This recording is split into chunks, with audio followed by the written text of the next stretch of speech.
find that in this environment, the virtual environment that we're in, do you find that you're doing more business on the virtual side now, or are you still kind of going out as much? I know you were in a face-to-face meeting, prior to our conversation. But what do you see as the kind of the majority now? I do. It's funny. I'm mostly virtual unless someone needs me to be there. If I have an opportunity to be around somebody I haven't seen in a while, I'll always take that. I always go to people, any events that we're invited to. But it was funny is I one of my another agent at New York Life. Remember, I was looking back at our conversation back in like maybe mid 2019. He had asked, he said, "Hey man, have you ever done like a Zoom meeting?" I was like, "No way! I would never do a Zoom meeting. Are you kidding me? You better get them in the office and you get to the dry erase board. You show them your stuff. Don't ever do no Zoom meeting. What's wrong with you?" That's so crazy. And I think about that like maybe once, like twice a year, and I always send them a text. But yeah, now there's a lot of remote things. Depending on some of the elderly women, especially like the in person. So I'll always make sure I'm there and available to do that with them. Okay. Yeah. Right. Yeah. Yeah. I'll just ask because I definitely see, especially from a expansion standpoint, whereas people were typically kind of focused on their geographic area. Mm-hmm. Now there's, people are expanding their businesses like across the country, and like Zoom seems to be making it more palatable, to do that. Social media has helped enormously. Without a doubt. What do you think about the, all of the attention that like financial education and financial literacy is getting now, in that environment, the social media environment? Oh, it's great. It's amazing. It gives me more opportunity to say I told you so. Right. Like, hey, remember this? There you go. I'm gonna leave this here. Right. Just hey, let me shoot you this TikTok real quick. See that.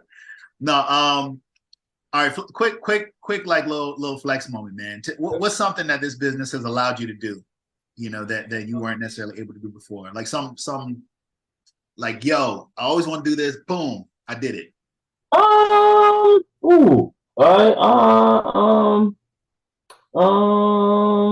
That's a good question. I don't. I guess you know what? I can't say it's something I've always wanted to do, but it has allowed me to start. So yeah, no, I love The Office. I didn't know it wasn't due to the pandemic. I had all these suits. I'm like, oh my God, nah. But it has allowed me to start being remote and figure that out, and it has allowed me to stay remote. Right. Allowed me to stay remote comfortably without feeling like any kind of not showing up to in-person meetings guilt.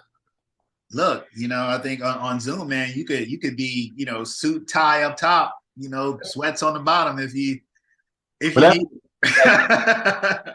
It's the beginning of the year. Everyone's having their firm kickoff meetings, and this is one I've won this week. It's like 7. I think it's like 8-7. And I'm like, why do you think we have the attention span for that? Hey, you coming? Yeah, no, I won't. I'm not. I respect you guys though. I respect you, and I'm there in spirit. Send me all the slides. I don't know if I have the band. I gotta drive. What? Okay. They save that gas. Send me the recording. I got you. I know. Is there new information? Have the laws changed? If it's the same information, I listen. We can do this. I am still here. I got you. No doubt, man. No doubt. Hey, look. So let me ask. What's the at this stage in your career? I mean, you made the transition. You're running a successful firm on your own. You're working on your own terms. You're building out. You got your own team, your own crew. What's the dream for you now? What's the ultimate? I want the dream now or the goals now have evolved to running a successful practice based off referrals. Like I think I'm going to thrive a lot more with a close group because doing the planning, because I really can't do the transactional that much. I mean, I have, but it's like, oh, you're missing so much. You sure? Okay, all right. But then having the planning, it's so intricate, and everyone needs, at least in the beginning, a lot of attention. Yeah. Oh, and a lot of hand holding through the setup process, and that can take as long as they want, honestly. But most of them take about maybe 6 months to a year to knock out everything, all the setting up the planning, the trust, set up, and getting in a groove. And then we can be in autopilot, but all that attention is taxing. So I think the goal is to be able to establish the relationships with all the clients who are good matches. That's another great thing. That's another great revelation I had. Like everyone can't come, and you can't work with every client. They just and not saying they can't get the work in general, but they just might not be a good work match with you just because the way your communication style is different. Um, so yeah, the goal is to have the practice kind of on autopilot and be able to run itself and be self-sufficient while growing and establishing other sources of revenue. Absolutely. Okay. All right. No, I can dig it. I can dig it, man. So, and then, the kind of the last question before we kind of start bringing it home is, for someone who is, looking to get into the industry, or maybe they're in the industry and they're looking to kind of find a way, and maybe they're on the fence about it. What would you tell them? And I guess, and when I say that from a standpoint of should they, shouldn't they, should they stick it out? What's your word of encouragement to someone who's new in this business? Well, I would say, do you have money saved? Because those 6 months I didn't have. You have to have money saved, have a good relationship with money yourself, like the information, and you have to know that it is important. You have to feel that this is so important and imperative. You need to do all this planning on yourself and your own family first. Then go do that while you're doing I forgot the acronym. Do that while you're in your first year, or while you're doing your training before they tell you to go out and start taking meetings.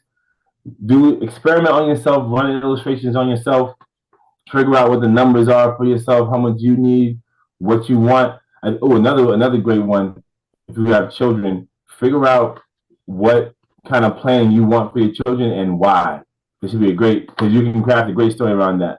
Mine is my children, each of their college planning, no, each of their post high school life plans are geared to pay for Yale. If I can pay for Yale, being the most expensive private school in the country, I know we can pay for everything else. So I did the math backwards. There are calculators available. You can figure out how much Yale would probably be in 18 years. Mm-hmm. So that's the number you need, and you just figure out now and playing with the illustrations.